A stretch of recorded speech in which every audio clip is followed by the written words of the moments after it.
Hey everybody, Dave Johnston. I just wanted to go over a brief presentation and explain the listing project that you have to do. Basically, you're in a situation where you're trying to secure listings, so you're going to a customer's house and you want to express to them that you're the best agent for the job and also your brokerage is the best company for the job to sell their home. As you go through, you'll talk about how you're going to sell their house, the process, what you think the property should sell for as far as a list price, and you're going to do all this in the form of a presentation. You can use PowerPoint, Prezi, Google, whatever you need to, and make sure, and when you go down and look at where it says bullet points of project, make sure to include probably one slide for each bullet point. You'll get everything done that I'm looking for in this project. So here's the bullet points. If you hit that hot link down there that I'm looking for, you're going to create a CMA for this seller's project, and I've got the address for you and the recent comparable sales, and I'll show you those in a second. You want to come up with a market list price, and I want you to do that by looking at recent comparable sales and doing some very simple adjustments and saying, well, this is what I think your property should list for. Also, come up with like a net sheet, because of course your client's going to say, well, how much are you going to net out of the sale after paying you your commission and all the closing costs? And to do that, just do an assumption that they have a $250,000 mortgage still in their home that they're going to pay off.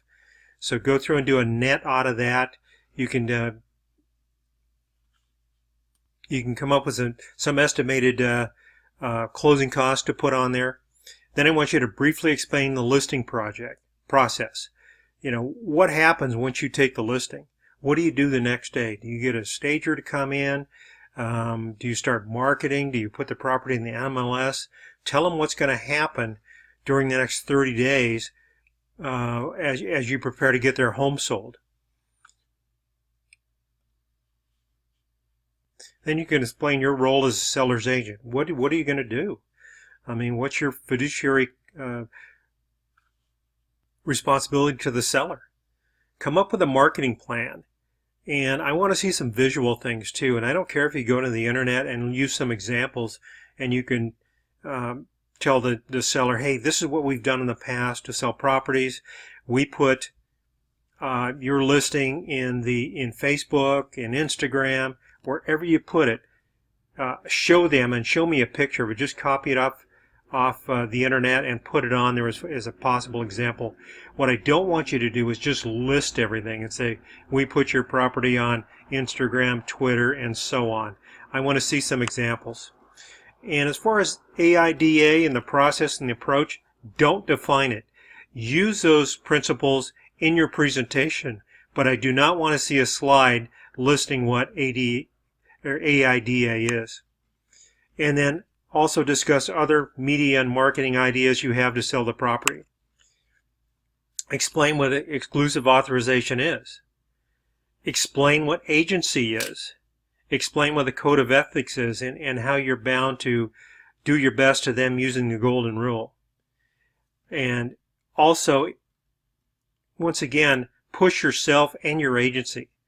Tell them why you should be chosen, what you've done in the past, how many sales you had, and make sure and leave some contact information on there, because you're going to, in a sense, leave this with the customer, the seller, and you want to have some avenue for them to get back to you to say, you know what, I think that person was the right person for the job for me.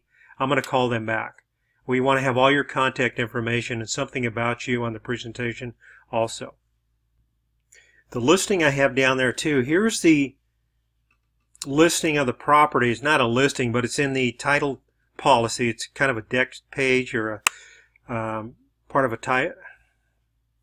It's a legal listing and title, and it'll tell you that this property is built in 1988, has a 2-car garage. It's 3 bedrooms, 2 baths. So that's important. So if you're looking at comparable sales that have sold about the same time, and you're looking at a 3-bedroom and comparing it to a 4-bedroom, you're going to want to make an adjustment for that. Okay? And this is 1870 square feet. Don't worry so much of the lot size. I don't want to make this a complicated math calculation, but just probably concentrate on bedrooms and bath to do adjustments and the square footage. And these are recent sales that I've given you. I know they're older, but treat them as recent, and they compare to your subject property, which once again, your subject property was built in 1988. The lot size is 6287. The property itself is 1870 square feet, and it's a 3-bedroom, 2-bath. And you can go down here and look and compare. And don't take the easy way out by saying, I'm just going to pick all 3-bedroom, 2-baths. Because if you get down here, some of these are really old and they don't compare. You want to find something that's a like comparable and then do a couple adjustments. Like if you chose this one here on 933 Diane Avenue, and it's a 4-bedroom. Well, 4-bedroom, if you're going to adjust that and make it comparable, you want to remove 1 bedroom. So 1 bedroom is 5,000. You take 5,000 away from 601 and come up with an adjusted price. Sort of like that. Now I do have a short video that you can watch, and I think there's a link, I believe, in chapter 12 and also on the explanation of the project that you can click. Go on and review that, and it'll tell you what I'm looking for as far as comparable adjustments. I also wanted to give you a little example of what a project can look like. This one actually looks pretty good. Notice how the person is really presenting herself as an agent. Has the property. This is a different property, so everything in here is not going to apply to the subject property that you're doing. And this agent is telling what she's going to do. This is her outline. Everything she does as an agent to research, to interview the customer, and the listing agreement. The first week. So this is actually a pretty good one. But that's kind of the format I'm looking for. I thought this one was really good. Yours doesn't have to be that elaborate, but I like to see a lot of color in there and information about the agent too. So I hope that helps you out as far as the project coming up. If you need any more help, feel free to call me. Or if you want to email too, I'm going to give this invitation out to you. If you want more on this and as far as what to do, we could do a Zoom presentation. And you can ask me direct questions, and we can go through the project itself. Anyway, I appreciate you listening to this, and good luck on your project. Any questions, get in touch with me. Thank you.